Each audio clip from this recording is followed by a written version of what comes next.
lo más importante de todo, patriotismo. Porque la primera virtud política de una persona decente es el patriotismo.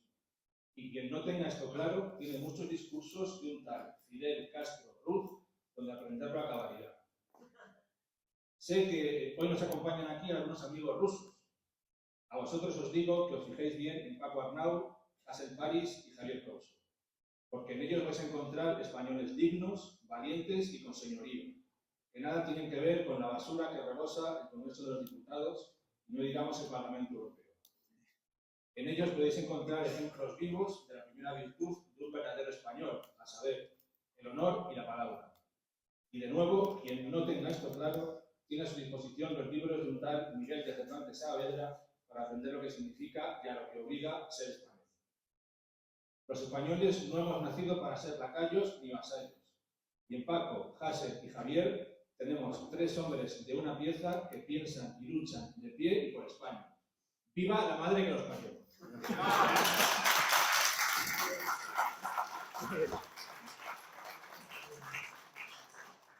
Bueno, el orden de intervención es el orden por el que se han sentado, o sea, son dirigentes extremesos. Y lo único, aunque sé que algunos de ustedes aquí ya lo tenéis, os animo de corazón a que al terminar el acto os compréis este libro de Javier, que es una rusofobia. No lo vais a encontrar en Casa del Libro, me parece, no lo vais a encontrar por Amazon, lo vais a encontrar aquí. Y bueno, pues hay otros que se colocan en lobbies, hay otros que se colocan en la cadena SER, pero Javier no es de esos. Pero aquí está el libro. Y lo tenéis aquí para que os lo firme, que eso trae siempre muchas cosas. Así que ya me callo, que luego me echan la bronca a los organizadores. A 10 euros. O sea, que se vaya sin el de aquí no tiene problema. Bueno, luego con los maestros, que empiece la corrida. Muchísimas gracias por la presentación, gracias a todos y a todas por venir y para mí un placer compartir espacio con 2 personas como Hasél y como Paco, que nos hemos encontrado muchas veces en la calle, pero también en esa calle virtual que es la batalla últimamente en las redes sociales, en el campo del conocimiento, en el campo del análisis, en el campo también de la oposición, para entender el momento actual que estamos viviendo, que por desgracia, yo que vengo del ámbito periodístico, nuestras empresas corporativas de comunicación o de desinformación no están haciendo el trabajo que debería hacer un profesional del periodismo o de la comunicación, cuál es contextualizar, explicar.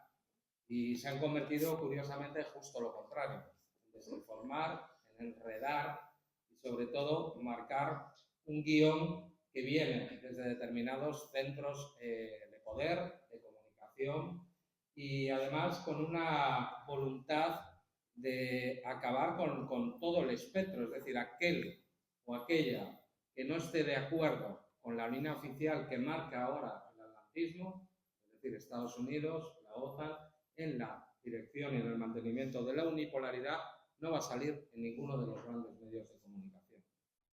Hemos venido hoy a analizar en el marco de la guerra que se produce desde el año 2014. Mirad, yo estoy diciendo algo que no se dice en los grandes medios de comunicación, que empezó después de un golpe de Estado, liderado por elementos neonazis, liderado por una subsecretaria de Estado como era Victoria Nuland, que parece ser que va a dimitir, que era en aquel momento subsecretaria de Estado y volvió a ser subsecretaria de Estado, jaleado por la mayoría de los parlamentarios europeos y apoyado en organizaciones fascistas como Sloboda y otras más. Demostrado ahora incluso por un tribunal que desde ahí, desde su sede, al igual que en otros golpes de Estado, me estoy acordando ahora del 2002, en Venezuela se utilizaron francotiradores para matar personas de los 2 diferentes bandos enfrentados. En ese caso, fuerzas de seguridad y manifestantes. La idea de crear el caos para lograr un golpe de Estado que a todas las luces y constitucionalmente, ateniéndonos a la Constitución ucraniana, fue un golpe de Estado. Un golpe de Estado que además propició una operación militar contra su propia población enmascarada en una supuesta operación antiterrorista que causó 14.000 muertos, reconocido por cifras de Naciones Unidas. Y todavía tengo yo en las palabras en la cabeza, perdón, las palabras del presidente golpista, Poroshenko, hablando de que los niños y niñas del Donbass iban a tener que estar metidos en sótanos, no podrían salir a los jardines de infancia, mientras los hijos de las personas que habían dado ese golpe de Estado podrían ir al colegio, podrían ir a los parques. Más de 200 niños y niñas fueron asesinados. Y a la prensa de este país y de los países occidentales no les interesaba. Dicen que la guerra empezó cuando la operación militar especial que inició Rusia, en 2014. Y eso es algo importante, que lo hablemos, que lo escuchemos. Y además yo fui miembro de la Comisión de Asuntos Exteriores, su vicepresidente, de la Subcomisión de Seguridad y Defensa, también de la Asamblea Parlamentaria de la OTAN, del Parlamento Europeo. Y seguí de primera mano todos los intentos de acabar con ese enfrentamiento, que fueron los acuerdos de Minsk I y los acuerdos de Minsk II, y el Cuarteto de Normandía, que en teoría debería ser el garante del cumplimiento. Se llegó a acuerdos, tanto en uno como en otro. En el segundo ya se daban los mimbres para que no hubiera, si hubiera en primer lugar acabado o terminado ese enfrentamiento militar, sino para dar las garantías de tener una Ucrania en paz, diversa, y donde las minorías o la población de esas culturas rusa, rumana o húngara pudieran tener su expresión. Porque no hay nada de diversidad y de respeto a tu compatriota en las ideas del criminal de guerra de las SS Bandera. No hay nada de democrático ni cercano a lo que dice ser la Unión Europea en las leyes étnicas y culturales que aprobaron no solo el gobierno de Poroshenko, sino el de Zelensky, y que impiden a estas partes culturales diferentes de Ucrania manifestarse. Y eso hay que decirlo. Y nosotros nos toca, los que estamos aquí, decirnos frente a todo ese mecanismo de periodismo que ha dejado de serlo. Porque, coño, yo si hubiera visto los programas de La Sexta, los programas de 4, de la 1, personas que contaran la otra visión, porque eso es el periodismo, pues hubiera dicho, bueno, vemos las dos versiones y luego tendremos la capacidad, ¿no? Nunca hemos podido escuchar.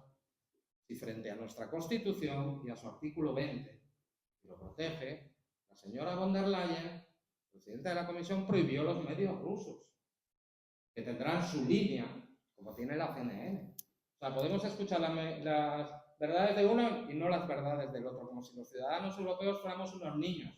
Tuviera que venir la señora comisaria, que no ha elegido nadie, la Unión Europea, aparte de que cuenten muchos, yo que he estado allí dentro, y sus instrumentos, uno de ellos como el Parlamento Europeo, es bastante poco democrática. De hecho, no sé si sabéis que la iniciativa parlamentaria no lo tienen los representantes del Parlamento Europeo, la tiene la Comisión, no elegida por nadie, por voto popular y directo. Es tan democrática la Unión Europea como nos dijo el anterior presidente de la Comisión, Jean Juncker.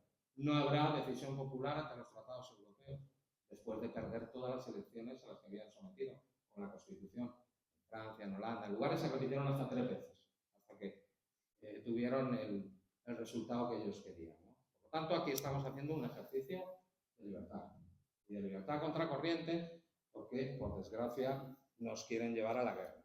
Y el momento actual en el que estamos viviendo es un momento absolutamente preocupante. Volvemos a tener guerra en Europa, en este continente que tanto sufrió, que hace cerca de 80 años hubo aquí más de 50 millones de muertos, entre ellos 27 millones de rusos. Luego también nos cuenta Hollywood y sus amplificadores culturales y mediáticos que la salvó a Europa al soldado Ryan, ¿no? Pero resulta que 27 millones pusieron los soviéticos. En aquel momento era la Unión Soviética. Pero es que nos afecta directamente a nosotros. Nos afecta totalmente, afecta al campo. Lo estaban comentando los campesinos que han salido. Se nos está obligando a vender grano ucraniano por imposición de la Unión Europea. Por esas sanciones que han sido autosanciones, ya van por la 13ª ronda, ha subido el 300% los fertilizantes que se utilizan en nuestra agricultura, porque se ha prohibido que se comercie con Rusia, que nos ha afectado en el precio del aceite, que no solo es el problema de la guerra y de esas sanciones, que son sanciones contra nosotros, sino también, y evidentemente, nos ha afectado a la cesta de la compra más de un 30%. Es decir, estamos en un momento grave y en un momento además que para mí es un cambio de paradigma geopolítico y en el cual Europa ha sido derrotada absolutamente como espacio geopolítico independiente. Y esa es una de las grandes desgracias de esta guerra. Aparte de las víctimas civiles, por supuesto, de cualquier guerra, aparte del sufrimiento humano que se está produciendo, ahora mismo en el conflicto tenemos una derrota política. La primera víctima ha sido Europa. Hay que comparar lo que era Europa antes y hay muchas chanzas. Hassel seguro que se las sabe, ¿no? Cuando decían, ¿y ahora quién llama, ¿no? Desde Washington a Europa, ¿no? Cuando llegó la Unión Europea. Pero es que ahora mismo somos absolutamente subalternos de lo que decida Estados Unidos. Y como además con unos dirigentes absolutamente locos. Todos los de la Unión Europea, incluyendo el gobierno más progresista del mundo mundial, del universo y del espacio por conocer, ¿no? En una carrera armamentística terrible. Hoy el ministro de Economía de nuestro país aplaudía la creación de bonos soportados por los estados europeos para el rearme de las naciones de la Unión Europea. Yo cuando trabajaba en la Subcomisión de Seguridad y Defensa, Federica Mogherini, que era la alta representante, estaba preparando el libro blanco de la defensa para el cambio de la defensa europea y ya hablaba de un rearme de más de 100.000 millones de euros en 10 años. ¿No? Pretenden hacerlo en muy poquito recorrido. Muy poquito recorrido. Y eso nos va a costar dinero. Estamos hablando de un país que tiene ya, según diferentes fuentes, entre el Producto Interior Bruto ya de deuda y otros hablan del 137% de deuda, la mayoría con banca privada, a la que se va a añadir la mayor gloria de las empresas de armamento europeas, pero sobre todo estadounidense, todo el esfuerzo que tendrá que hacer esta población que cada día va terminando más en la precariedad, en la falta de soberanía nacional, pero que además se acerca al peligro de la guerra. Tiene mucho que ver todo lo que nos está pasando con lo que es la OTAN, pero también la Unión Europea. La OTAN es una alianza militar bajo control de Estados Unidos. Y lo que ha intentado desde el principio es mantener a Europa occidental como una cabeza de puente de proyección militar estadounidense. La OTAN significa lo mismo que significaba al principio, y hay que recordar las palabras de su primer secretario general: mantener a los americanos dentro, a los alemanes debajo y a los soviéticos fuera. Eso sigue siendo a día de hoy. Mantener a los estadounidenses dentro de Europa, a los alemanes debajo y en este caso a los rusos de fuera. Esa es la estructura, la finalidad de esa estructura que pone bajo el dominio estadounidense nuestras capacidades militares. Pero de todas maneras ya venía anunciado antes, porque hay una sumisión a esa unipolaridad estadounidense, en aquel momento bipolaridad hasta la caída de la Unión Soviética, que tiene una parte política y una parte militar. La parte política, evidentemente, fue el Plan Marshall y la doctrina Truman, ¿no? Son proyectos a largo plazo que han conducido claramente a Europa a ser una periferia geopolítica de los intereses estadounidenses, ¿no? La OTAN es muy clara en su definición tras su fundación. Es una alianza en torno al armamento nuclear, es decir, a las armas subatómicas y a los vectores nucleares desplegados en Europa. A día de hoy tenemos misiles nucleares, vectores nucleares, sistemas de armas nucleares, como queráis llamarlo, en bases estadounidenses dentro de Europa. Las tenemos en Alemania, las tenemos en Bélgica, las tenemos en Holanda y las tenemos en Italia. Y las que no se saben. Como sabéis, dentro de los asuntos militares hay mucho, no solo de propaganda, pero también de desinformación y de ocultación.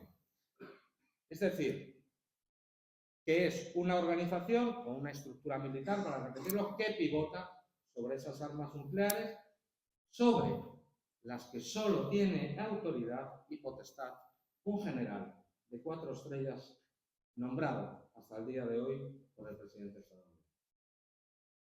Es decir, tenemos un secretario general europeo, las palabras del primer secretario general era británico, Lord Ismay. En este caso, el poder militar, la capacidad de apretar el botón rojo, como todos los conocemos, para lanzar esas armas nucleares, solo la tiene un militar, un general de 4 estrellas. Eso motivó una grave crisis dentro de la Alianza Atlántica, cuando Francia, con De Gaulle de presidente, dijo a Estados Unidos que como iba solo a Estados Unidos decidir el uso de las armas nucleares en suelo europeo. Eso motivó la salida de la estructura militar de Francia, que por desgracia fue reincorporada con un falso golista como era Sarkozy, ¿no? La voluntad siempre y el ADN de la OTAN hasta el día de hoy es evitar cualquier proyecto de autonomía militar europea. Siempre fue combatida, tanto la Unión Europea, la CES o el Eurocuerpo, ¿os acordáis? Siempre han sido limitadas, porque se dice, claro, tanto en las declaraciones públicas como en los documentos internos del poder estadounidense, se marca claramente que la OTAN debe ser el único proveedor de seguridad europea.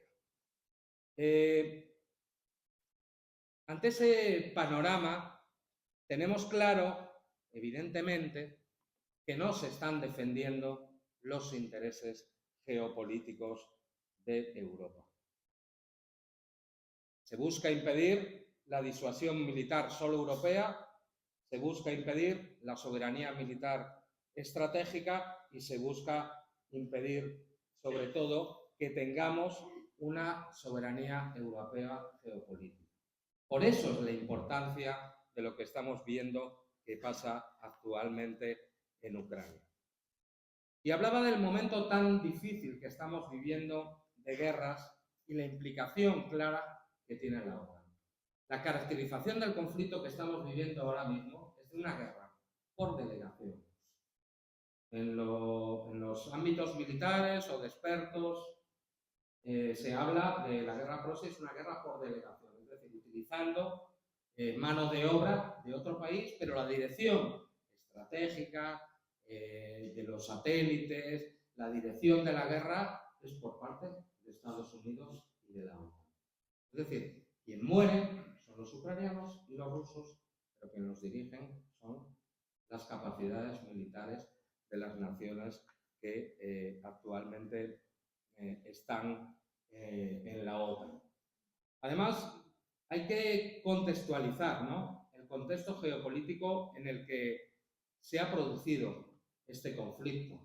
Y tiene que ver cuando cae la Unión Soviética, la ruptura de esos acuerdos que se hicieron en el fin de la Unión Soviética con Estados Unidos, por la cual se permitía la reunificación de Alemania y en la cual se aclaró, aunque fuera verbalmente, y ya tenemos las transcripciones de los intérpretes que estuvieron en esa reunión, de que la OTAN no se expandía.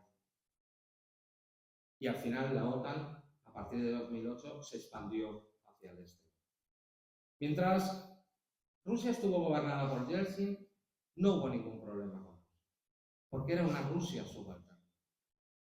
Era una Rusia que no competía directamente para ocupar su lugar, y su lugar además tiene una parte euroasiático, pero en una parte con Europa. Y ahí es cuando se produce, a partir de ese momento, toda la reconfiguración del espacio postsoviético. La primera acción, y luego me reseñaré en ello para ir terminando, para hablar de las intervenciones militares de la OTAN, fue el ataque de la OTAN contra la República Federal Yugoslavia y Serbia. Luego todas las revoluciones de colores que se utilizaron, muy parecido a lo que pasó en Ucrania, por medio del poder blando, pero también duro en ese sentido, esos fueron bastante sangrientas, para cambiar la caracterización de todos los gobiernos hacia gobiernos del antiguo espacio postsoviético que fueran absolutamente agresivos contra Rusia, es decir, encajarlo en toda esa estructura de la que conformaba la Unión Europea y la OTAN en las capacidades militares para que este espacio a nivel político, militar, comercial o financiero esté supeditado a esos intereses. La expansión de la OTAN está claro. 1999, Polonia, República Checa y Hungría. 2004, Estonia, Letonia, Lituania, Bulgaria, Rumanía y Eslovenia. 2009, Albania y Croacia. 2017, Montenegro. 2020, Macedonia del Norte. 2023, Finlandia y 2024, Suecia. Yo quiero que pongáis todos estos países en vuestra mente proyectados sobre un mapa y veréis cómo es un cerco militar ofensivo, porque además a partir de la cumbre de Varsovia las capacidades militares que se ponen en esas fronteras son ofensivas, o sea, desde acuartelamientos militares hasta sistemas llamados del escudo antimisiles, que son sistemas Aegis que también pueden ser ofensivos, navales en rota y terrestres en las fronteras, además fuerzas permanentes, por ejemplo las fuerzas acorazadas que tenemos españolas en Letonia, la policía báltica, es decir, todo una puesta en marcha de fuerzas ofensivas para la contención y el desgaste de Rusia. Para marcar sobre todo lo que decíamos antes, a lo que me había referido, la OTAN como seguridad europea bajo ese control geopolítico de Estados Unidos. Además, que no haya ninguna estructura de seguridad, ningún acuerdo de seguridad colectivo que incluya a Rusia. A pesar de que Rusia lo ha pedido reiteradamente. Lo pidió el propio presidente Putin, incorporarse a la OTAN y cambiarla para hacer una estructura de seguridad común. Lo pidió cuando se pone en marcha los Aegis navales y terrestres del escudo de misiles, aportando los misiles, se le dijo que no, evidentemente hasta que en el año 2007, en la Conferencia de Seguridad de Múnich, rompe con Occidente al darse cuenta de que no hay ninguna voluntad de Estados Unidos de terminar con su unipolaridad y dar juego a otras potencias. Pero sobre todo lo importante es romper la cooperación, como os decía antes, entre la Unión Europea y Rusia.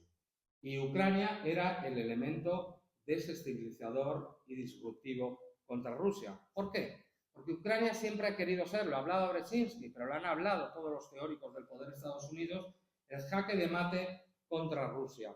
Es decir, el final para el control total de Europa por Estados Unidos. ¿Por qué? Porque Ucrania tiene una posición geográfica al lado de las fronteras de Rusia. Es el estado exsoviético más extenso. Tiene cercanías en sus fronteras al corazón de Rusia.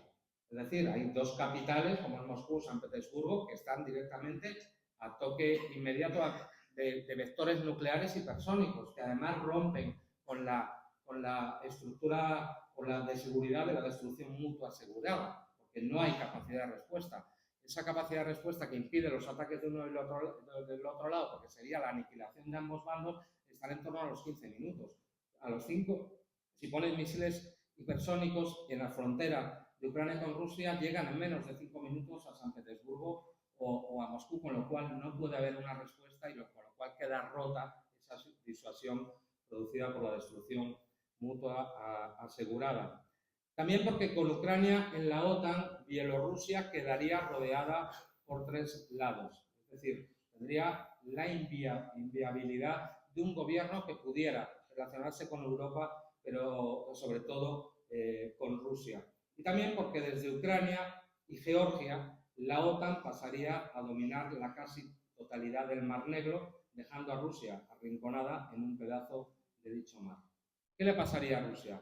Aislada de Europa, empujada hacia los Urales y rodeada de estados atlantistas enemigos, Rusia quedaría política, económica y militarmente fuera de fuego en el ámbito europeo. Es decir, una Europa dominada a través de la OTAN y una Rusia acorralada. Con lo cual, Estados Unidos tendría las manos libres para dedicarse a su verdadero objetivo, que es el pleno control del Pacífico, estableciendo una muralla militar insular en torno a China. Yo creo que estas palabras, que no son mías, sino son de Augusto Zamora, fue ex embajador de Nicaragua en España y un analista, definen claramente y nos muestran la importancia y por qué se han producido todos esos sucesos en Ucrania, que tantas vidas, tanta pobreza, tanta desigualdad y la posibilidad de una guerra nuclear nos está dando con el apoyo de todos nuestros políticos, incluyendo los de mis ex compañeros y ex compañeras que están en ese gobierno más progresista del mundo y de la historia. Para terminar, quiero hablar de que la OTAN no es una organización defensiva, es una organización ofensiva. Y es una organización que donde está produce desestabilización y guerras. Y produce además el aumento del gasto militar para mayor gloria de los poderes y de los poderes militares estadounidenses. No sé si sabéis que los países que pertenecemos a la OTAN, los sistemas de armas que podemos comprar son, evidentemente, los que produce al 90% Estados Unidos y algunos países de Europa a los que se le dejan. Jamás podemos comprar un sistema de armas ruso, un sistema de armas chino, un sistema de armas de Irán, porque se decide claramente. ¿Cuándo empieza la OTAN su andadura militar? Febrero del año 94. Aviones de la OTAN abaten aviones serbobosnios que vuelan en esa área de exclusión aérea que había determinado la OTAN. Es la primera acción de guerra desde la fundación. Y además, violando ya, en su primera acción de guerra, el artículo 5 de su propia Carta de Constitución de la OTAN. ¿Por qué? Porque la acción bélica no respondió a un ataque previo a un miembro de la alianza y porque se efectuó fuera del área geográfica que marcaba la Carta Fundacional de la OTAN. Tenemos lo hablaba antes, ¿no? El primer acto para cambiar el espacio postsoviético. 24 de marzo de 1999. Se ataca a la República Federal Yugoslava, en aquellos momentos formada por Serbia y Montenegro. Se llamó Operación Fuerza Aliada. Fueron 78 días donde participaron 1.100 cazabombarderos que realizaron 38.000 misiones y lanzaron 23.000 bombas y misiles sobre más de 2.000 objetivos. Curiosamente, para que veáis la importancia de Europa en una acción contra un país de Europa, de esos 2.000 objetivos, 1.999 los diseñó y mandó la inteligencia estadounidense. Y solo uno la inteligencia europea. Ahí veis lo que les importamos en el mando de la Alianza Atlántica. La mayoría de los ataques sobre infraestructuras civiles, 40.000 viviendas de la República Federal Yugoslava, 200 hospitales, 200 escuelas y 20 hospitales. Los muertos no se saben muy bien. Yo ahora que he estado mirando las víctimas civiles es muy complicado, pero la cifra más que todo el mundo está de acuerdo, se habla de 1.002 militares yugoslavos, 2.500 civiles, de ellos 89 niños, y 12.500 personas civiles heridas. Estamos hablando de una acción maravillosa, ¿verdad? Ahí estamos viendo a quién se atacó realmente. Yo me acuerdo, mi hermano estaba cubriendo para Telecinco esa agresión. Me trajo unas camisetas que venían unas dianas que se ponían la población de Yugoslavia para defender los puentes, las potabilizadoras, y aún así eran asesinados por las fuerzas de la OTAN. Por desgracia, también estuvo nuestra Fuerza Aérea del Ejército Aéreo Español participando. Afganistán es la primera guerra de la OTAN fuera del área euroatlántica, ¿no? Es una decisión que ya estaba tomada por Estados Unidos incluso antes del 11 de septiembre. Fuentes de inteligencia comentaron a periódicos estadounidenses que Bush iba a firmar 2 días antes ya la intervención militar. Los motivos reales es parecido a Ucrania, ¿no? Afganistán, ¿dónde está? En un cruce de caminos entre el Oriente Medio o Asia Occidental, según una nueva denominación más acertada, o Asia Central, Meridional y Central. ¿Y qué trataban? De ocupar el espacio dejado tras la caída de la Unión Soviética en Asia. Es decir, quitar profundidad estratégica a China, a Irán y Rusia. El bombardeo lo comienza Estados Unidos y Gran Bretaña el 7 de octubre de 2001, por una supuesta captura de Bin Laden. La ONU avala la intervención varios meses después, el 20 de diciembre de 2001, con el mando de la ISAF, que se turnaron Gran Bretaña, Turquía, Alemania y Holanda. Y la OTAN toma el mando el 11 de agosto de 2003. 3 años después, el Consejo de Seguridad se lo autoriza, ¿no? Y legaliza por medio de la resolución 1659. Fue un auténtico golpe de Estado de la OTAN para ponerse encima del sistema multilateral de Naciones Unidas. Y luego, para terminar, la última intervención fue el 19 de marzo de 2011 sobre Libia, que durante 7 meses la aviación de la OTAN realizó 30.000 misiones lanzando 40.000 bombas y misiles. Para terminar, para que veamos los costes de la guerra, cuando vemos a Macron diciendo que va a mandar tropas de la OTAN a Ucrania, o cuando vemos elevar la apuesta con sistemas de armas que cada día llegan más al corazón de Rusia. El coste de la guerra. Según una investigación de la Universidad de Estados Unidos, Brown, se llamó así, el coste de la guerra, solo calculó desde 11 de diciembre de 2001, las guerras en la guerra contra el terror que propuso o que protagonizó Estados Unidos, incluyendo las actuaciones en Afganistán, en Irak, en Libia y Somalia, en Siria y en Pakistán, alcanzaba la cifra de 4,5 millones de víctimas civiles. La OTAN, según diversas fuerzas, porque sabéis que en algunas ha participado solo Estados Unidos y en otras Estados Unidos y la OTAN, hablaban de víctimas civiles en todas las intervenciones que he señalado ahora, cerca de 350.000 víctimas civiles. En Irak hubo 2 investigaciones, una de la Universidad Johns Hopkins, publicada por la revista Lancet, que hablaba de 600.000 víctimas civiles, pero una nueva investigación sobre mortalidad de Opinion Research Business hablaba de más de 1 millón de víctimas. Y en la guerra, invasión y ocupación de Afganistán, 900.000. En otras intervenciones de estas proxies, como fue la de Siria, se habla de más de 600.000 víctimas civiles. Y en Libia se habla de unos pocos miles, pero se avanzan por varias decenas de miles, sobre todo no tanto en la intervención del momento, sino por las muertes posteriores. Yo quería terminar ya, porque ya me he excedido un poco del tiempo, caracterizando lo que supone la OTAN para un país como España. Tenemos que decidir nuestras capacidades militares para qué se utilizan.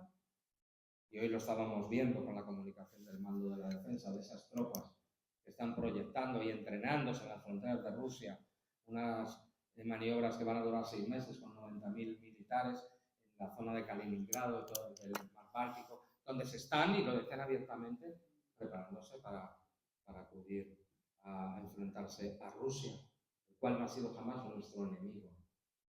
Entonces hay que reflexionar sobre lo que nos puede venir si nos metemos en una guerra, si no apostamos por lo importante, que es llegar, como decía la Carta de París, que la seguridad mía no sea la inseguridad tuya. Y para exigir a nuestros políticos que hagan un verdadero esfuerzo para que tengamos una estructura de seguridad común que incluya a Rusia, que es nuestro vecino y además nuestro mayor suministrador de recursos naturales, sobre todo en Europa. Sin más, muchas gracias.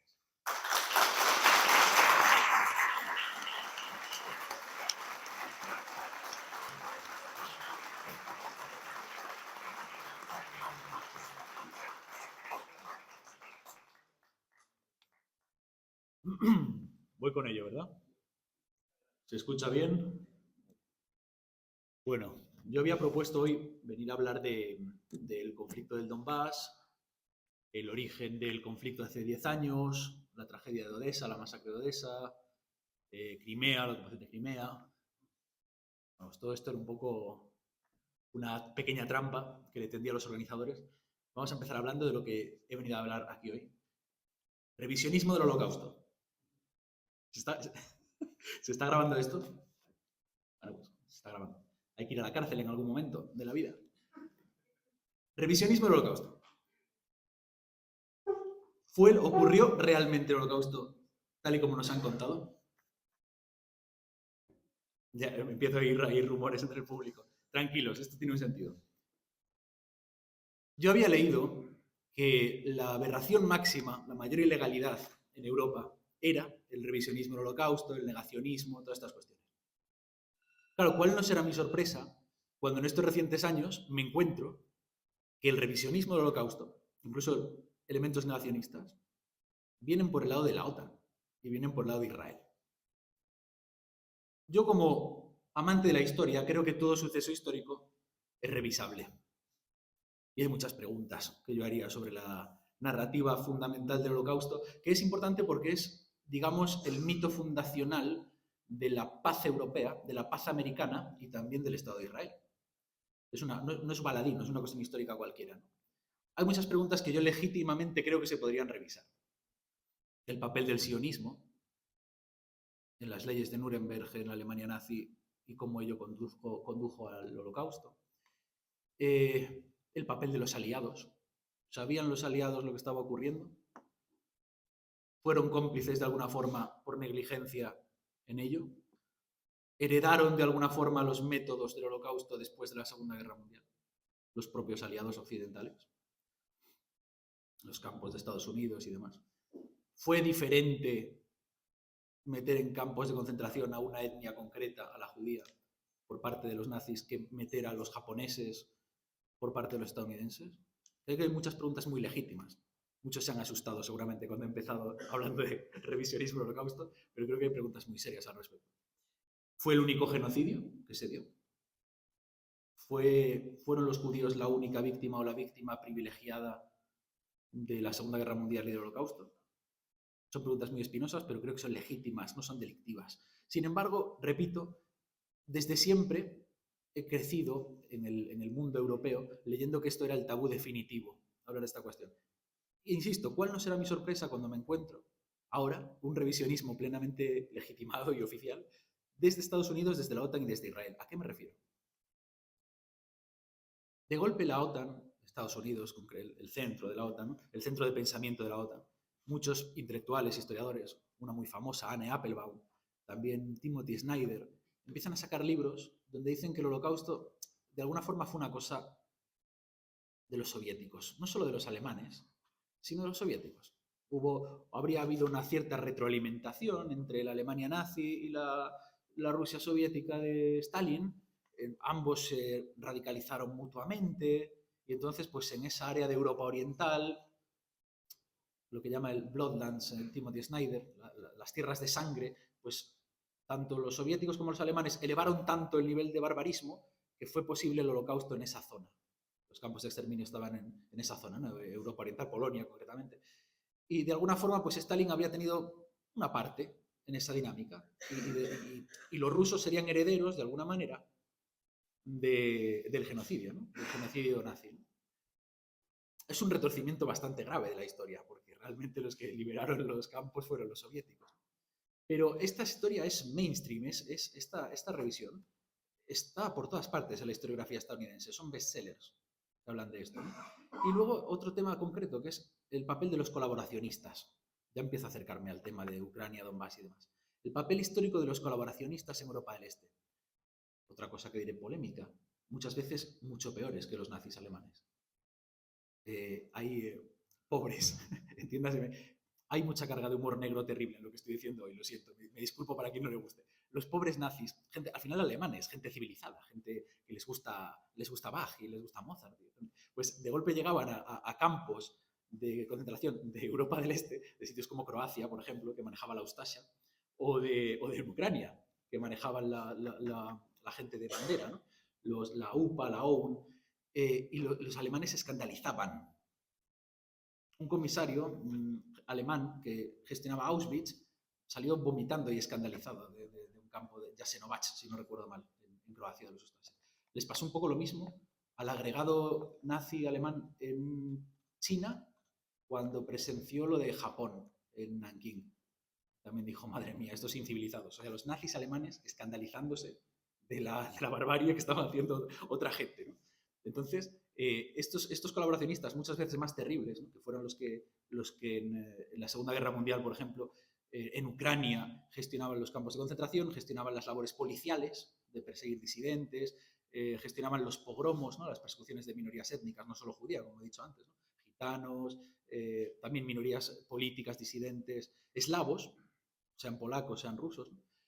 Y de golpe, estos están borrados de la historiografía. Borrados en el mejor de los casos. Elevados al rango de héroes en el peor de los casos. Porque la actual configuración geopolítica, en la cual Rusia sería el malo absoluto, y otros países que han luchado contra Rusia, como Ucrania o como Polonia o como los bálticos, son, por lo tanto, parte del bando de la libertad.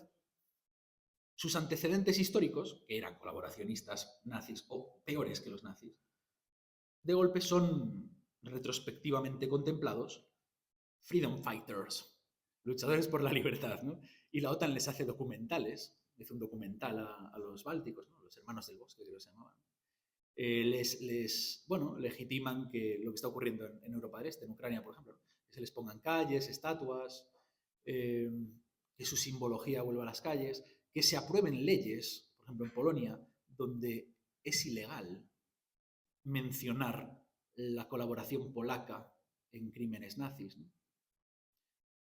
E insisto, en el mejor de los casos no se les puede criticar, en el peor de los casos se les ensalza, porque siempre la historia, creo que fue Orwell el que lo escribió, siempre el pasado tiene sentido a la luz del presente.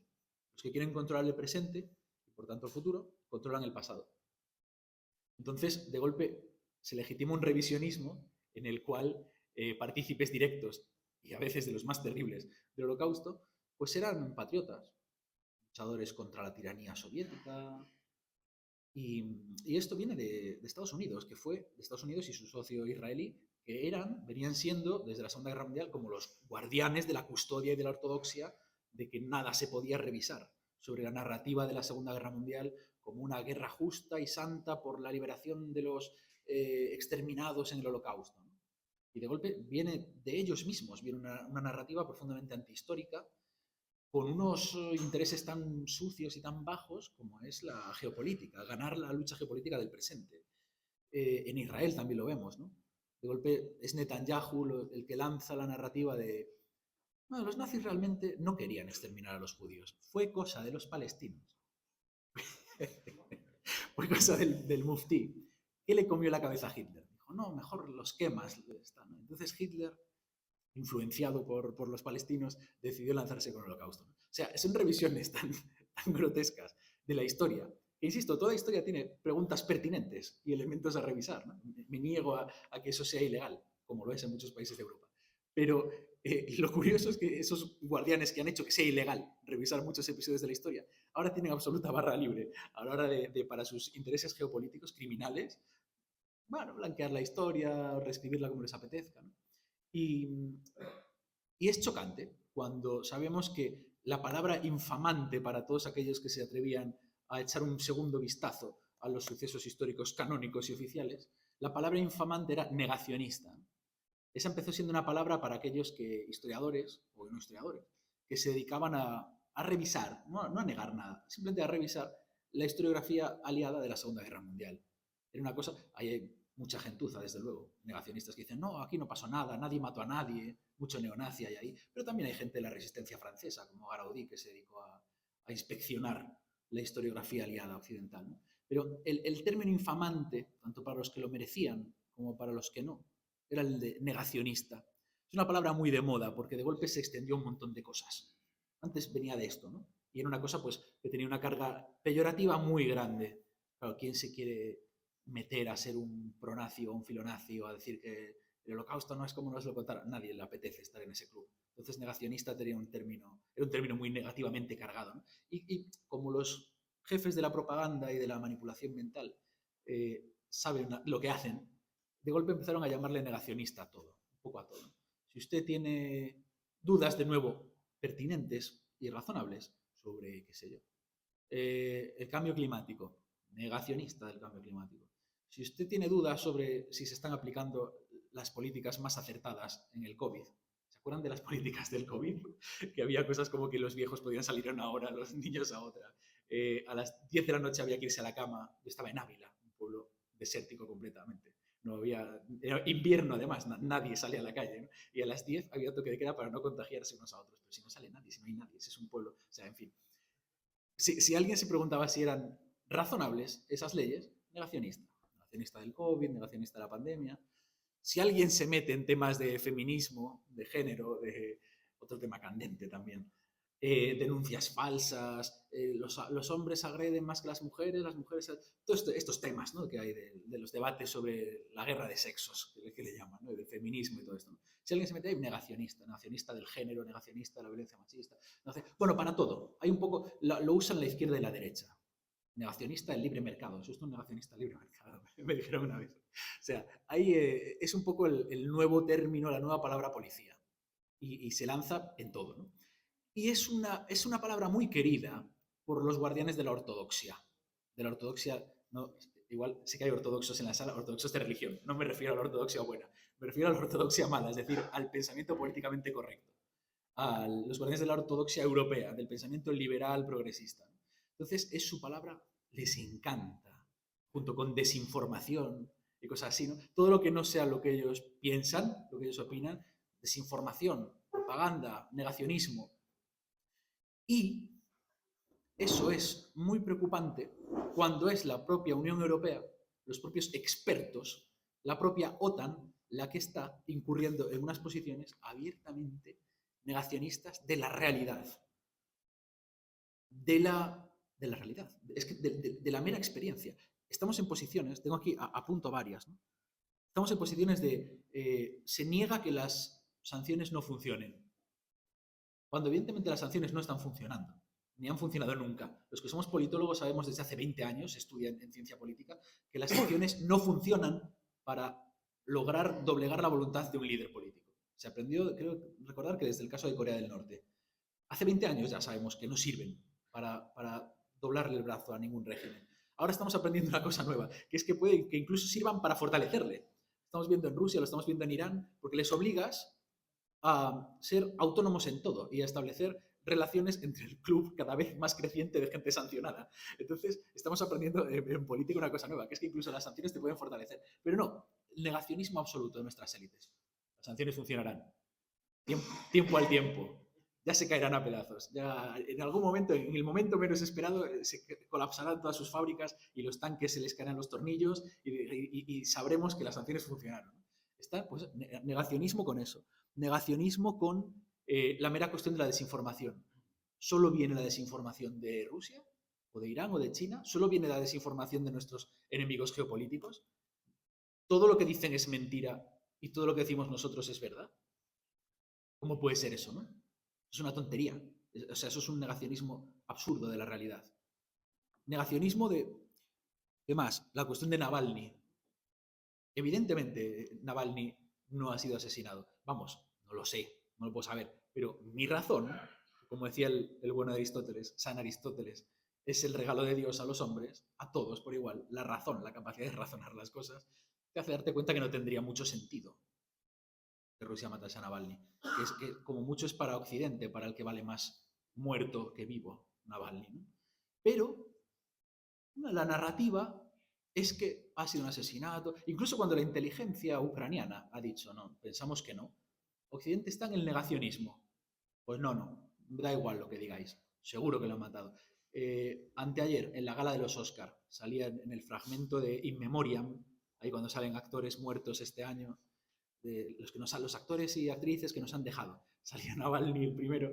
No sé qué clase de favor qué clase de favor se cree que le hacen a Navalny poniéndolo en ese segmento de actores fallecidos. Pero el caso es que lo ponían al principio como diciendo, bueno, pues en un fragmento de un documental que habían hecho sobre él, donde decía, quizás algún día me asesinan, y lo ponían ahí ese fragmento, quizás algún día me asesinan, como metiendo la idea de que, mira, lo decía y al final ocurrió, ¿no? Pues negacionismo absoluto. O sea, nuestras élites están en un negacionismo absoluto de la realidad. Tengo muchísimos ejemplos más. El tema de la guerra nuclear. Uno de los que más me preocupa. El otro día en Twitter, X, le llaman ahora, un experto de estos, decía, no hay que tenerle miedo a la guerra nuclear. Porque Rusia no tiene tantas bombas como dice. La OTAN tiene más, Estados Unidos tiene más. Acompáñenme en este hilo de texto y con una calculadora les demostraré que no saldríamos tan mal parados en una guerra nuclear. Claro, yo estaba boquiabierto diciendo, puede que tengas razón, pero no me interesa acompañarte en ese cálculo. No me gustaría tener que llegar al momento en el que haya que medir quién destruye mejor al otro en una guerra nuclear.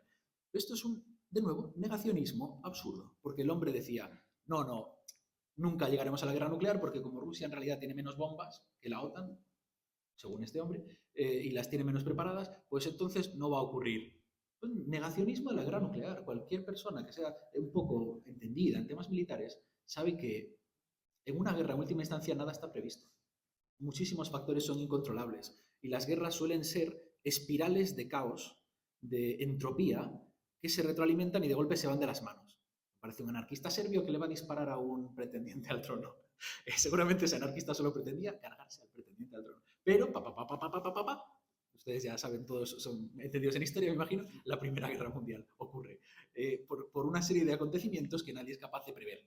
Las guerras son cuando el ser humano, con su soberbia idea de que todo está bajo control y todo se puede calcular, comparando números de bombas y cosas así, cuando se da cuenta de que nada está, o muy pocas cosas están bajo el control de los seres humanos, sobre todo de los de un bando, porque como hay muchos bandos en liza y ninguno sabe exactamente lo que el otro hace, pues en una teoría de juegos las opciones son demasiado incontrolables, ¿no? Entonces, este negacionismo que hay de estas élites, de bueno, no tengamos miedo en escalar el conflicto, porque seguramente no llegaremos a la guerra nuclear. O el otro negacionismo, que es el que venía a hablar hoy aquí, sobre el origen de esta guerra. Es una guerra de Putin, le llaman la guerra de Putin. La guerra no provocada, le suelen llamar. Está copiado del inglés. Esto siempre dicen the unprovoked war. En español no hay una palabra para decir unprovoked. Y dicen no provocada, lo cual es un poco ortopédico en español, pero delata que lo han copiado de los titulares en inglés, la prensa española. Entonces, claro, ¿esto es así? No. No decimos, yo al menos no lo digo, que Putin tenga razón a la hora de lanzar una guerra. Pero decir que no hay motivos, que no es racional, que no ocurrió nada antes, que no tiene. Que ha sido una cosa unilateral, que la OTAN no tiene nada que ver, otro negacionismo desde el principio. La expansión de la OTAN no tiene nada que ver en este conflicto. Hace poco el propio jefe, el propio secretario general, Stoltenberg, acabó diciendo que sí, acabó reconociendo que sí. O sea, son todo negaciones de la realidad que me preocupan profundamente, viniendo de los que están obsesionados con usar el término del negacionismo y con crear fact-checkers, verificadores de la realidad, verificadores de la verdad. Pues a mí me preocupa muchísimo eso, ¿no? Que de golpe haya una serie de fundaciones que te digan lo que es verdad y lo que es mentira, ¿no? Volvemos a lo de Aristóteles. El don de la razón nos lo ha dado Dios a nosotros, no a Ana Pastor. Nos lo ha dado a todos en general. Podemos discernir lo que es verdad y lo que es mentira. Una de las cosas más peligrosas que hay es esta idea que nos han metido los bulos, las fake news. Eso no existe. A la gente tú le cuentas una milonga y saben que es una milonga. Generalmente saben que es una milonga. No necesitan un equipo de expertos para que te digan, esto es verdad, esto tiene trazos de ser mentira. Esto no. No, la gente tiene facultad de razonar. Seguramente es lo que más le asusta a las élites. Les encantaría poder eliminar eso. Pero, insisto, Dios nos da la razón y el libre albedrío, que es la capacidad de decidir lo que hacemos una vez hemos razonado. ¿Cómo les gustaría que no tuviéramos esto? Pero es un regalo inalienable. Y esto que hacen, ¿no?, de esta obsesión de crear el gabinete de la Unión Europea de European Union versus Disinfo. Todo el rato la disinfo, la desinformación, siempre viene de Rusia, unilateralmente. No hay desinformación nuestra, ¿no? Cuando hay casos y casos y casos de bulos, de desinformaciones que generamos nosotros y que nos comemos con patatas, no en granjas de trolls en internet, sino en el telediario. En el telediario estamos hartos de escuchar bulos, ¿no? No sé cuántas veces ya se ha muerto Putin, o estaba enfermo, o iba a pulsar el botón rojo de tirar una bomba atómica sucia en no sé dónde. O sea, todo el rato estamos con desinformación también. Entonces, yo creo que este es nuestro enemigo ahora mismo. Ahora mismo estamos todos ya en una guerra. Aquí creo que hay rusos o gente de otros países en la sala, no me voy a dirigir ahora mismo a ustedes, me voy a dirigir a los españoles. Me interesa que los españoles seamos capaces de desarrollar un pensamiento político y geopolítico no pro-OTAN, desde luego, tampoco pro-ruso, neutral. Tenemos que buscar un compromiso con la verdad. La cosa más importante que hay ahora mismo, a mi entender, al menos para mí, es la verdad. Un compromiso radical con la verdad. No guiarse por ninguna otra cosa. Hay una guerra ahora mismo, una guerra de bloques. Todos los bloques mienten. Todos los bloques tienen una parte de verdad, unos más pequeños que otros, desde luego, y todos los bloques tienen una serie de estrategias de contrainformación, unos más grandes que otros. O sea, no pretendo ser neutral, no pretendo decir todos son igualmente buenos o todos son igualmente malos. Creo que hay países y bloques y actores y grupos y movimientos que tienen más razón que otros, que tienen una porción más grande de la verdad. Pero en última instancia la verdad no la tiene ninguno. La verdad solo es accesible por una vía directa y personal. No podemos abandonarnos a decir, me voy a fiar de lo que diga para siempre Israel, o de lo que diga para siempre Hamás, o de lo que diga, voy a hacer una renuncia de mi libre albedrío porque creo que los buenos son estos o los malos son estos. Lo más importante ahora mismo, una guerra en la que ya estamos, porque en la guerra convencional aún no estamos, a la OTAN aún no nos han metido, ni en la nuclear, ni todas estas cosas que pueden ser, ahí no estamos todavía. Al menos no abiertamente en la guerra convencional, aunque sí que estemos de alguna forma por la participación económica, militar y demás. Pero en la guerra en la que estamos inmersos de pleno es la de la información, la guerra cognitiva. Y esta la libramos todos nosotros. La guerra convencional quizás la libren nuestros amigos y familiares que están en el ejército, si llega, y nosotros nos libramos. Pero la guerra de información nos golpea a todos y la libramos todos desde ya. El compromiso radical con la verdad es la cosa más seria y más importante que uno puede tener. No ya para saber cómo empezó este conflicto, no ya para decir, de acuerdo, llevamos 10, esta guerra no empezó en 2022, todos los temas que estamos tratando aquí hoy. Empezó hace 10 años como mínimo, empezó con una agresión económica en primer lugar por parte de la Unión Europea y del FMI, con una agresión estratégica en la propuesta de expansión de la OTAN. Entraremos en eso, sí, ahora que es realmente el tema que tenía que hablar hoy, aunque todavía no he llegado a ello, pero si me da tiempo entraremos en eso. Pero desde donde quiero partir es de esa lucha contra los negacionismos de un lado y de otro, de uno y otro tipo, de uno y otro cuño, ¿no? Y una búsqueda de la neutralidad fundamentada en la verdad. En la verdad. A mí esto me ha costado caro, no quiero chulear ni presumir, pero me ha costado caro. Intentar buscar, yo escribía más bien en varios medios, y me han alargado prácticamente de todos a lo largo de estos últimos 2 años. Porque me interesaba buscar la verdad de las cosas. Y me decían, prorruso. Ni prorruso ni pro leches. Yo como mucho pro verdad, o pro español, o pro Papa Francisco como mucho. Ya en el peor de los casos, pro Papa Francisco. Pero ni prorruso ni pro leches. O sea, se trata de ¿cuál es la verdad de las cosas? ¿Existe una verdad de las cosas? Yo creo que sí. ¿Cuál es la verdad en esta cuestión? Ya me dicen que tengo que ir cortando y ni siquiera he empezado el tema de la... ¿Existe una verdad de las cosas? Yo creo que sí. Los verificadores dicen que no, muchas veces. Aunque ellos presumen de decir lo que es verdad y lo que es mentira, muchas veces están en el relativismo moral. Bueno, cada uno tiene su verdad. Yo creo que no. La verdad existe, pero es difícilmente accesible y ningún actor, y más en algo tan elevado y grande como la política internacional, la tiene plenamente. Para abordar todo el tema de la conferencia en 5 minutos, tengo 5 minutillos. En la cuestión del inicio de este conflicto, hay una parte, todos sabemos que todo empezó con Ucrania siendo disputada, por un lado por el bloque occidental, la Unión Europea y el FMI quería incluirla en su espacio económico, excluyendo sus relaciones con Rusia. Y del otro lado estaba Rusia también tirando, ¿no? Entonces, ¿hasta qué punto tuvieron culpa un lado y otro en ese tiro y afloja? Yo creo que la mayor parte de la culpa, aunque Rusia evidentemente intentó retener sus relaciones, sus vínculos con Ucrania, la mayor parte de la culpa viene del lado occidental. Porque es Occidente el que hace unas ofertas que son excluyentes. La oferta económica del FMI es excluyente de sus lazos comerciales con Rusia. La oferta de ingresar a la OTAN, evidentemente, es excluyente de cualquier relación con Rusia. De ahí comienza una parte de la población que se rebela contra el gobierno ucraniano, contra Yanukovych, si no me falla la memoria, cuando éste opta por alejarse de la oferta occidental, porque la oferta occidental no es razonable.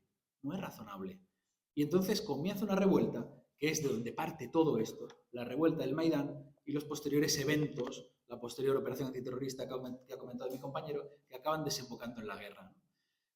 Esta revolución, el negacionismo historiográfico que hay en Occidente sobre esta revolución y con esto ya lo podemos terminar, fue esta revuelta una revuelta pro-europea, pro-democrática, pro-liberal, o fue una revuelta que puso sobre la mesa y que sacó adelante los objetivos del ultranacionalismo más excluyente.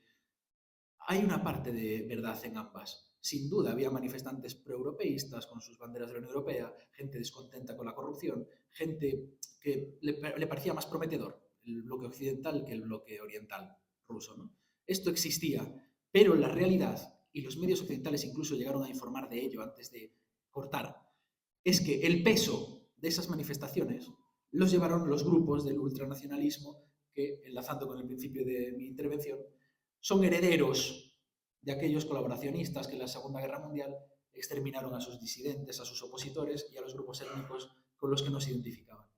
Estos grupos, herederos de aquello, son los que han llevado adelante el peso de la política ucraniana desde el Maidán y los que siguen siendo los sectores dominantes, al menos a través de la imposición de sus ideas, porque las ideas que se impusieron en el posterior régimen, que nosotros aquí nos dicen que es un régimen liberal, democrático, europeísta, las ideas que se impusieron son las de los sectores ultranacionalistas, autoritarios, xenofóbicos.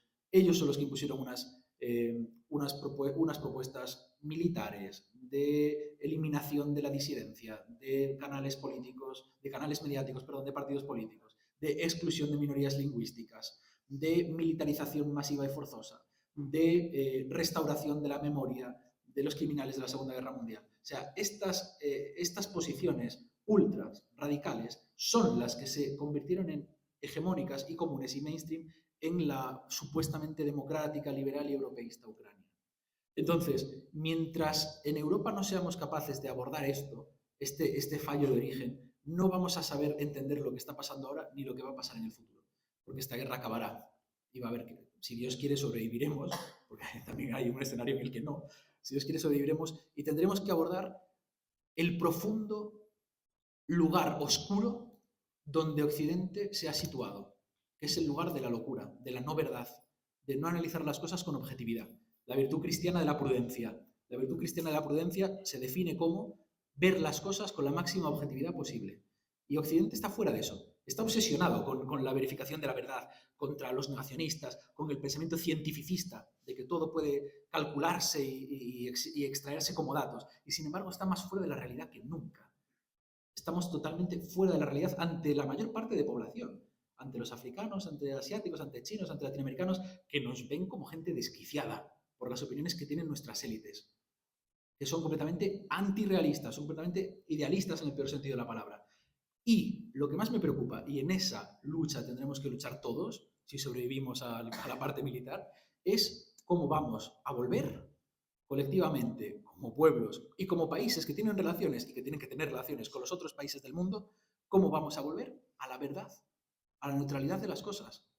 O si nos hemos ido ya a un mundo de locura del que es imposible que salgamos, ¿no? Y en esa lucha tenemos lugar todos. Así que objetividad, lectura, reflexión, prudencia, neutralidad y un compromiso radical con la verdad. Eso es lo que les deseo y les animo a hacer.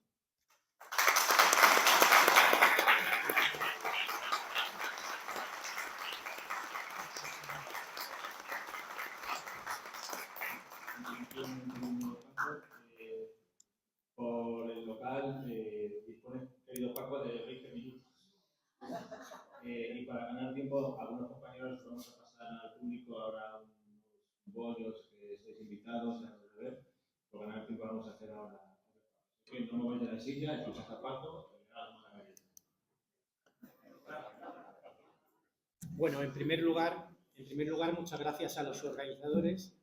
Esto es una gota en un océano, este tipo de actos, porque estamos asistiendo a una manipulación informativa en el mundo occidental y en España en concreto, sin precedentes. Es decir, hemos vivido en estos 2 últimos años cosas que no se recordaban desde la dictadura franquista, ¿no? Hemos visto a un presidente del gobierno decir que iba a prohibir medios pasándose por el forro la propia Constitución española, ¿no? Y lo han hecho, de hecho, ¿no? Porque han dado un salto cualitativo. Antes se trataba, dado su imperio sobre la mayoría de los medios de comunicación, de convencer a la mayoría de la versión oficial, pero han dado un salto cualitativo perverso. Ahora ya solo se trata de que haya una sola versión, una sola. Y por lo tanto no haya debate público, ni debate político, ni nada parecido. Por eso son importantes este tipo de actos y agradezco a los organizadores. Hablando, bueno, empezando también por lo que decía Hassel sobre el relativismo moral, las verdades, si existe la verdad absoluta o no existe la verdad absoluta. Yo creo que en estos tiempos, en estos días trágicos que estamos viviendo de genocidio en Palestina, sí hay una verdad que yo podría definir como absoluta. Israel siempre miente. Y lo estamos viendo. Y lo estamos viendo a diario.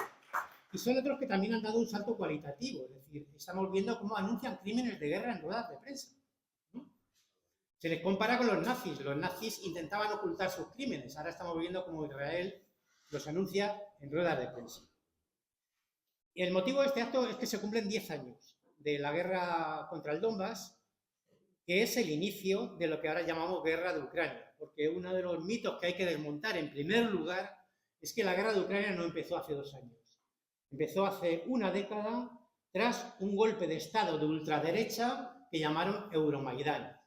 Y tras ese golpe de Estado decidieron atacar a las zonas rusófonas del sur y del este de Ucrania, bombardearlos y llevan una década bombardeándolos. Y ese es el origen de la guerra de Ucrania, del que se cumplen 10 años. Y estamos viendo cómo, tras el comienzo de esta segunda fase de la guerra de Ucrania con la intervención rusa y de las fuerzas antifascistas del Donbass, tampoco lo olvidemos, para hacer frente a esta guerra que yo calificaría como asimétrica, que empezó hace una década, asimétrica en varios sentidos. Un bando, que es el régimen de Kiev, lleva una década atacando objetivos civiles como objetivo prioritario. Y el otro bando lleva 2 años intentando minimizar las bajas propias con una guerra sostenida, como bien decía Javier, y minimizar las bajas civiles. De hecho, el otro bando, el bando ruso y las fuerzas antifascistas no atacan objetivos civiles, sino militares, ¿no? Y estamos viendo como el régimen de Kiev sigue atacando ciudades como Donetsk o ciudades del Oblast de Lugansk, ahora República Popular de Lugansk, parte de Rusia. Y estamos viendo también, voy acelerado porque quiero ser breve, porque no hay mucho tiempo, cómo la retórica belicista se está imponiendo en Europa. Una retórica belicista que va en contra de los propios intereses de Europa. Porque desde el punto de vista geoestratégico estamos viendo cómo han resultado las sanciones a Rusia, que más bien han significado unas autosanciones de la propia Europa. El año pasado los salarios, el único país europeo en el que los salarios subieron de forma neta fue Rusia, porque Rusia es un país europeo también, cosa que no se puede decir de ningún país europeo occidental, ¿no? Y por otra parte hemos visto cómo estas políticas de sanciones también han provocado el hundimiento de la economía y de la industria, ¿no? Alemania, que era el motor económico de Europa, industrial, se ha quedado sin energía barata para sus fábricas, que ahora tienen que importar de Estados Unidos, gran negocio. Muchas empresas alemanas se están trasladando a Estados Unidos, de hecho, y los niveles de pobreza, los índices de pobreza están aumentando en todos los países occidentales, empezando por España, que encabeza ahora esa lamentable posición, desbancando incluso a Bulgaria y a Rumanía. Entonces ya estamos viendo los resultados de las sanciones. Y a todo esto, los dirigentes europeos se han embarcado en una retórica belicista peligrosa y sin precedentes desde la Segunda Guerra Mundial. Yo me atrevería a decir que estamos viviendo la situación más grave en Europa desde el punto de vista de la inestabilidad política y bélica desde la Segunda Guerra Mundial. Algunos decían que el presidente francés, ese pequeño Napoleón, Macron, cuando amenazaba directamente a Rusia con intervenir con tropas en el teatro de la guerra ucraniano, bueno, pues era una ocurrencia, algunos líderes europeos se echaron atrás, pero claro, por otra parte, detrás de esa retórica estamos viendo los hechos. Y tras las palabras de Macron, estamos viendo cómo una reunión tras otra de los líderes europeos o de los comisarios europeos o como se llamen, están planteando con hechos, plasmando con hechos esa retórica belicista. El otro día, Thierry Breton, el comisario de Comercio Interior y a la vez censor mayor de la Unión Europea, habló de que Europa debería de entrar ya en una economía de guerra, y así lo dijo textualmente. Y en ese sentido habrá que duplicar la producción de proyectiles en 2024 y volverla a duplicar en 2025. Y claro, es una auténtica locura todo lo que están planteando, ¿no? Porque duplicar la producción de proyectiles en 2024 y 2025 para hacer frente a una superpotencia nuclear, están locos, ¿no? Claro, esto no es solamente que sean unos psicópatas, que lo son, están rendidos a los pies de Estados Unidos. Los dirigentes europeos, empezando por Macron y continuando por Sánchez, y todos los demás, y Scholz, los verdes alemanes, etcétera, etcétera, están en la misma trinchera, que es la trinchera de los Estados Unidos, lo que les ordena y manda la Casa Blanca. Y bueno, estamos viendo como en el caso de España, por ejemplo, ayer Carlos Cuerpo, el nuevo ministro de Economía, planteaba la necesidad, creo que te has referido a ello, ¿no?, de hacer una compra conjunta de bonos de guerra, ¿no?, de bonos para fabricar armamento en Europa, ¿no?, en la línea de Bretón de duplicar la producción armamentística, ¿no? Y hemos visto hoy cómo el Estado Mayor de la Defensa ha publicado en una red social, en X, antes Twitter, que con motivo de unas maniobras en Polonia, que hay que prepararse para combatir en Europa del Este. Claro, lo preocupante de esto no es lo que me dijo uno, ¡ay, qué locura que el Estado Mayor de la Defensa diga esto! No, la locura es que en la cadena de mando sobre el Estado Mayor de la Defensa hay una cosa que se llama Gobierno de España. Y el Estado Mayor de la Defensa no haría esas declaraciones si no tuvieran el placet o la cobertura o las órdenes, en términos militares, del Gobierno de España. Por tanto, estamos asistiendo a una retórica belicista sin precedentes desde la Segunda Guerra Mundial en Europa y en hechos también, que es la producción de armamento y las continuas amenazas. El otro día Macron se preguntaba quién ha lanzado la guerra en Ucrania. Le contesto, ¿no?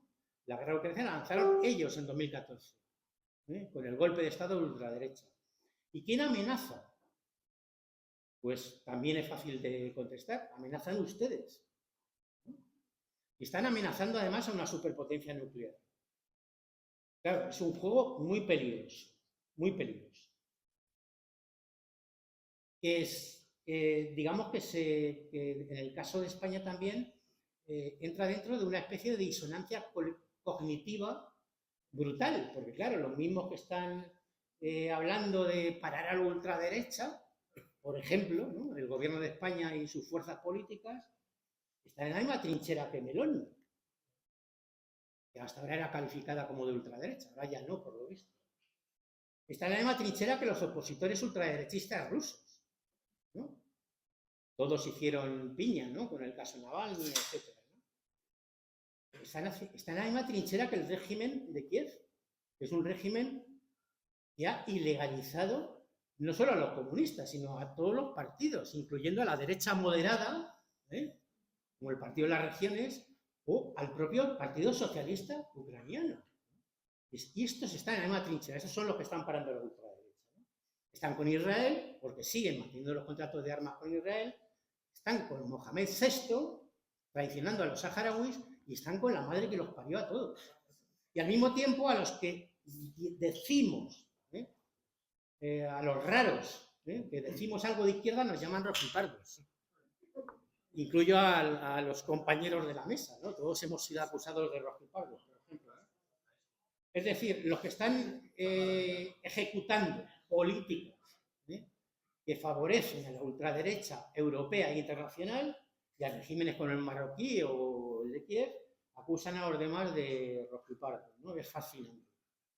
En fin, y no voy a entrar porque sería objeto de otra charla, ¿no?, en las disonancias cognitivas sobre lo que significa llamar izquierda a gente que está contra la ciencia y la razón, ¿no?, en las políticas estas trans, por ejemplo, ¿no?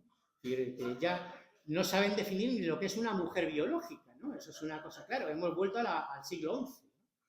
En fin, están contra la libertad de cátedra. Hay de aquel que en una universidad se atreva a decir que la mujer es la hembra de la especie humana, ¿no? Es acusada y mandada a la hoguera como si estuviéramos todavía en la Edad Media, ¿no? Y eso es izquierda.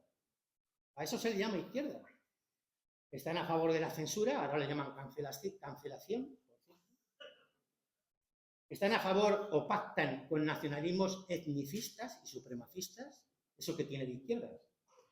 Son abiertamente misóginos, también relacionado con todo este tema de la turra trans, como yo lo llamo, y por no hablar de que son clasistas y antiobreros. A la mínima lo demuestran, ¿no? Claro, frente a toda evidencia, se sigue considerando izquierda a toda esta gente. Esto es disonancia cognitiva inducida por los medios, evidentemente. Y bueno, en fin, yo creo que alguna vez habrá que salir de esto, ¿no? De esa disonancia cognitiva y empezar a hablar de la realidad, ¿no? Hacer un análisis concreto de la realidad concreta. Yo soy marxista, perdón. Y bueno, en el fondo, ¿qué es lo que se está ventilando? El otro día el portavoz de Exteriores chino, pues claro, hablamos de Europa, ¿no? Pero claro, esto es un conflicto global, el que se está ventilando ahora en Europa, ¿no? Un conflicto con implicaciones globales. El portavoz de Exteriores chino dijo que lo que realmente le importa a Estados Unidos no es Ucrania, sino lograr sus objetivos geoestratégicos. Y entre ellos, lo reafirmó el propio director de la CIA, es seguir apoyando a Ucrania, pero además contener indirectamente a China y enviar una señal a China sobre las cuestiones de Taiwán y el mar de China meridional. Por cierto, en los últimos presupuestos de Estados Unidos, en la ardua negociación que hay en ellos, hay una partida de más de 14.000 millones de dólares para frenar la influencia de China en el mar de China. Bien, todo suena chiste, no, pero es que es así. Entonces, bueno, ayer Sarah Wagenknecht, perdonad mi alemán, una diputada de izquierdas del Bundestag, dijo que Zelensky sigue negándose a negociar. Esto es sencillamente irrazonable, cuando la situación en el frente no le favorece. Hay buenas razones para negociar en lugar de resistirse a una derrota evidente. Afortunadamente todavía queda gente de izquierda, por cierto, a Sara también la llaman rojiparda, por cierto. En fin.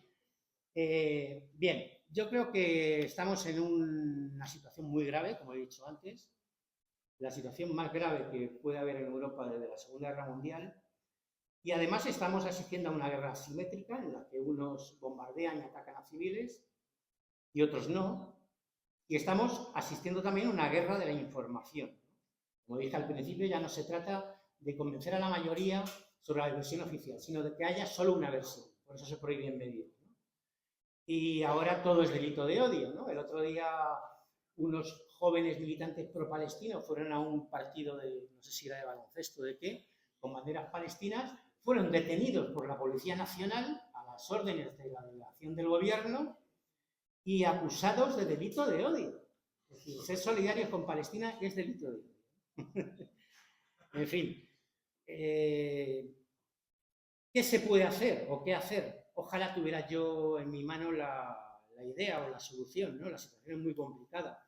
Pero en primer lugar hay que hacer cosas como esta. Son una gota en un océano de mentiras y, bueno, intentar descubrir algo de verdad entre toda esta niebla, ¿no? Y por otra parte, bueno, tener muy claro que las vías, estamos a días de las próximas elecciones europeas, ¿no? La vía electoral en el caso de Europa es una vía muerta. Los dirigentes europeos son una especie de mandarines que responden ante el emperador, ante Dios y ante la historia, y ante nadie más. Porque, claro, ¿quién elige a la señora von der Leyen o al señor Borrell, ¿no? Al señor Bretón? Nadie los ha elegido en ninguna votación, ¿no? Es una especie de mandarinato. Por eso es mucho más importante que la vía electoral, sobre todo en el caso europeo, la vía de la concienciación en primer lugar y de la movilización en segundo lugar. Han conseguido sus objetivos desde el punto de vista de la oleada informativa manipuladora, porque claro, la situación tan grave que estamos ahora mismo en el mundo, no solo en Europa, como un genocidio en Palestina, la guerra de Ucrania, etcétera, ahora mismo las calles de Europa deberían estar ardiendo, pero mucho más, como mucho más masivas que las que hubo contra la guerra de Irak. Porque la situación es más grave, mucho más grave que la de la guerra de Irak. ¿Y qué está pasando?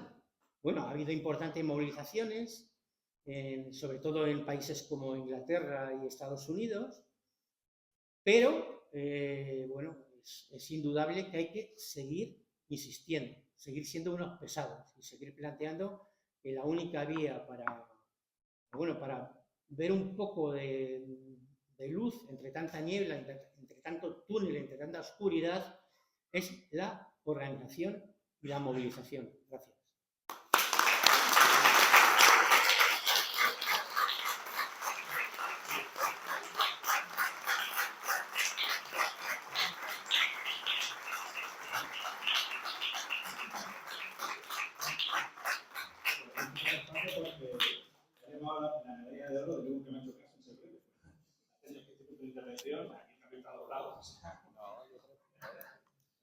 Bueno, entonces, vamos ahora... Es que quería dejar que la gente comiera tranquilamente. No dándole en la charla y comiendo. Estamos en casa cena. No te preocupes porque ahí también me vienen más ponentes. Entonces vamos a dar el turno de preguntas. Te os comento lo siguiente. A muchos de los que estáis aquí os tengo mucho cariño, otros la primera vez que os veo, pero seguro que me también mi cariño. Digo esto porque es un turno de preguntas. Digo sobre todo por Román, que las preguntas son muchas. Entonces, se trata de hacer preguntas. Las ponencias están hechas y el tiempo está contado. Entonces, hay que hacer preguntas breves y precisas. Porque usar es un turno de palabras en nuestra compañero. Y entonces a mí me han puesto aquí para que eso no pase. Entonces, lo haré por las buenas, o haré paso a los dos gallegos ahí en la mesa para que se no. Entonces, a ver, los que queréis hacer una pregunta, levantadme la mano porque vamos a hacer turnos. Tú tienes el número 1, ¿vale? Tú tienes el número 2. Número 3. Una reflexión. Voy a estar con todas las alarmas. Eso también es bueno, ¿eh? Una red flag buena.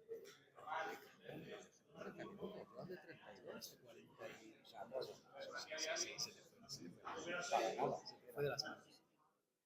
Está falseado. Sí, voy a hablar Esos con son fake news. Te lo juro. Ana Pastor.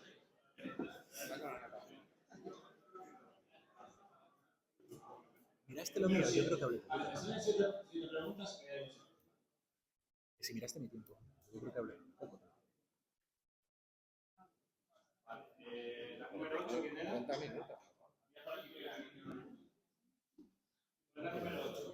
La cita de San Jorge. No va a dar tiempo. Bueno, lo que dé tiempo. Vale, entonces, a continuación, número 1, que se presente al titular. Diga su nombre, a quién va a elegir la pregunta y que haga la pregunta. Os recuerdo que, por favor, después del acto, el que no tenga libro, que se lo compre sin falta, porque además hay que se lo firma. Que te cabine. Y otra cosa importante, perdón, cuando salgáis, sin falta escaneaos este código QR con vuestro móvil, ¿de acuerdo? Es un canal nuevo que se ha abierto, que tiene por nombre OTAN contra la humanidad. O sea, creo que el título no deja lugar a dudas sobre el contenido, no sobre la forma.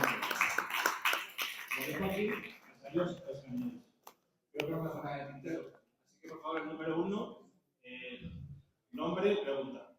Me llamo Félix y mi pregunta es para José. A mí me parece que su intervención lo deja todo un poco raro. No se puede decir que es neutral. Compañero, la pregunta. Sí, porque la pregunta. Yo digo, ¿cómo se puede ser neutral cuando los datos que dais los tres dejan claramente dando, pues no es un problema de buenos o malos, tienen, la verdad. No van a decir que todos tienen parte de la Te lo ruego. Bueno, ¿cómo se puede jugar eso? Con los datos específicos y de que ni Rusia ni Ucrania. A ver, hay una parábola de la India, la parábola de los monjes ciegos. ¿Alguno la conoce? Varios monjes llevan una venda y hay un elefante. Y todos tocan al elefante pero no saben lo que es. Y entonces uno toca una pata y dice, esto es como un árbol. Y otro toca la cola y dice, esta criatura es como un león. Y otro toca la trompa y dice, no, es como una serpiente, etcétera, etcétera. La verdad existía, existe el elefante, sí, pero ¿existe la capacidad de conocer toda la verdad y absoluta verdad? Es muy difícil para el ser humano. En geopolítica, mucho más. Le pongo un ejemplo para ser muy concreto. Hablé antes de la gala de los Oscar. El documental que ganó el Oscar, que es más o menos pues, un relato publicitario a favor de la resistencia ucraniana, se centra en el caso que recordarán ustedes de una mujer que fue bombardeada supuestamente en el hospital de maternidad de Ucrania, que salía embarazada con heridas en la cara.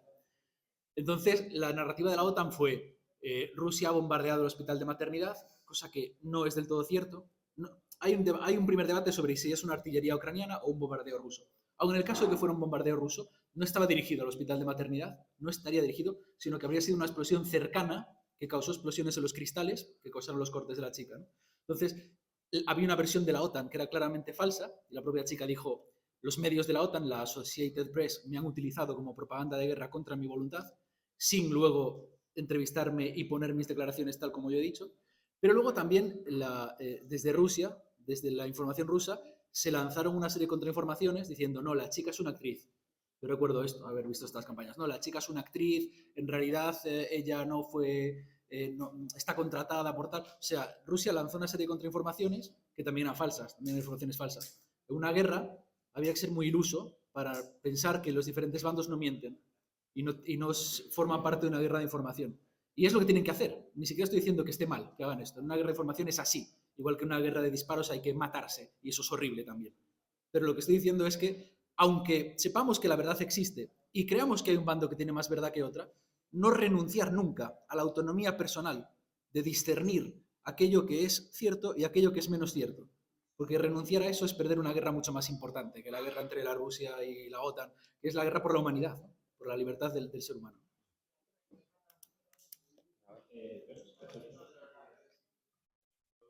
La pregunta número 2, por favor. Y podéis aprovechar que quedan muchos corazones por comerse y tenemos que tirarlos todos. Y antes de las número 5, que es cuando llaman a Gómez. El número 2 pregunta breve y precisa. Bueno, me llamo Daniel, buenas tardes, noches a todos. A cualquiera de los tres, una persona que no ha podido venir. Una persona que no ha podido venir me pide a ver si podéis comentar brevemente el caso de Gonzalo Lira, si lo conocéis. Y unas breves palabras, si podéis, sobre la situación en Transnistria, que puede ser el siguiente foco, la siguiente guerra. Gracias.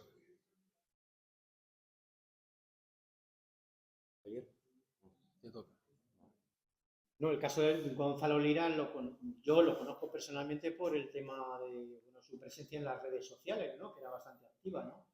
Y luego vimos como el régimen ucraniano lo detuvo.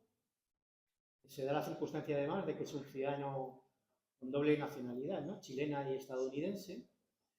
Y bueno, ha muerto en extrañas circunstancias. Pero claro, ni los telediarios se han ocupado de él, ni nada parecido, como fue el caso de Navalny, ¿no? Por ejemplo. Y eso que era un ciudadano norteamericano. El gobierno español, no, el gobierno estadounidense no movió un dedo por un ciudadano suyo propio.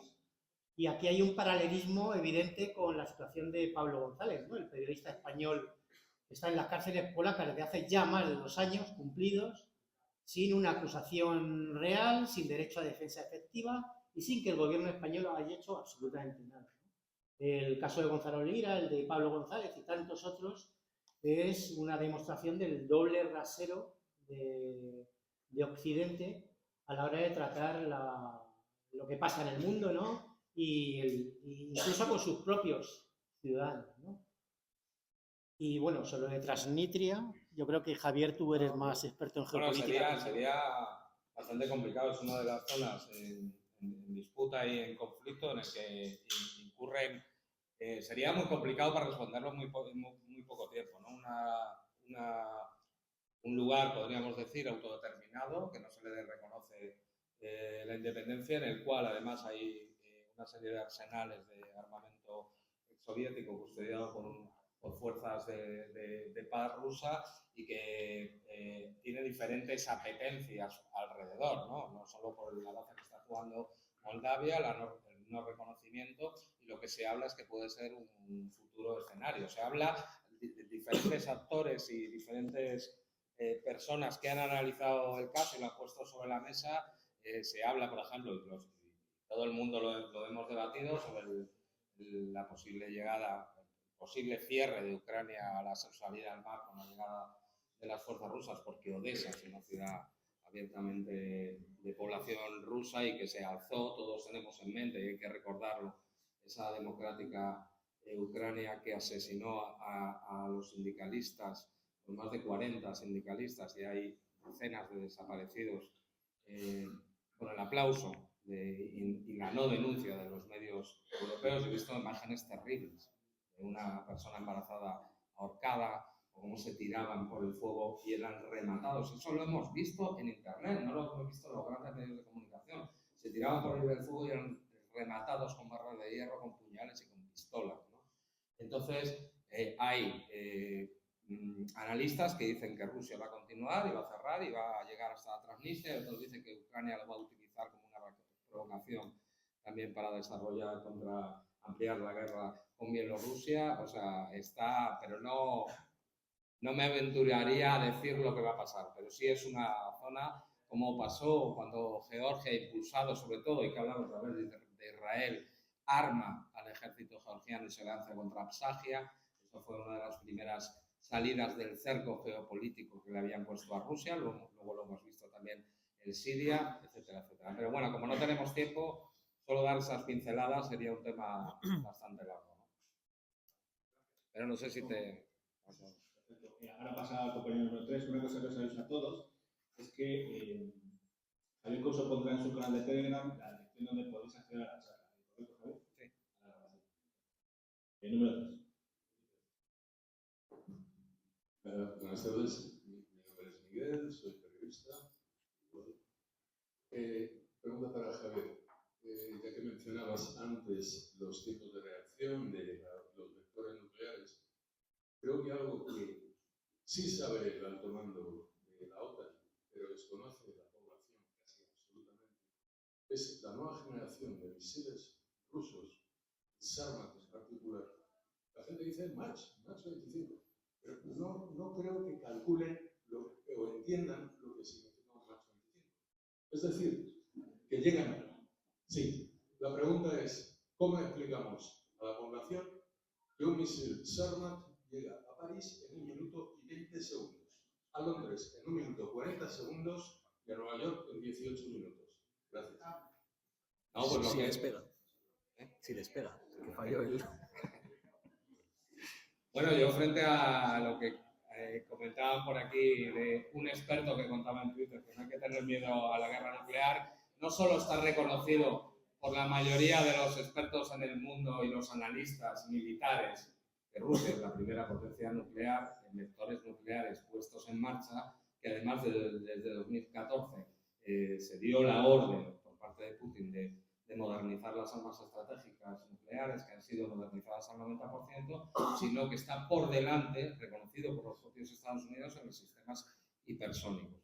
Lo que hay que explicarle a la gente es que si se llega, según la doctrina nuclear rusa, cualquier doctrina nuclear de cualquier país en su disuasión nuclear, a tener un problema existencial, se va a utilizar primero las armas nucleares tácticas, también la escalada y la desescalada, es una parte de la doctrina, y que lo utilizarían. Y sobre todo explicarle a la población española que esos misiles que llegarían, algunos en 5 minutos, no solo llegarían a Londres, llegarían a Rota, llegarían a Morón y llegarían al Centro de Operaciones Aéreas Combinadas de Torrejón, aparte de a Figueiredo, por ejemplo, que Rota en el mando de la fuerza de muy alta disponibilidad, ¿no? Por lo tanto, que el peligro de guerra nuclear es real y que no se debe nunca acorralar. Lo sabía todo el mundo y se han vuelto locos, como ha dicho Hassel y como ha dicho Paco. Nuestros dirigentes se han vuelto locos porque están jugando con la existencia de la humanidad, ni siquiera de Rusia.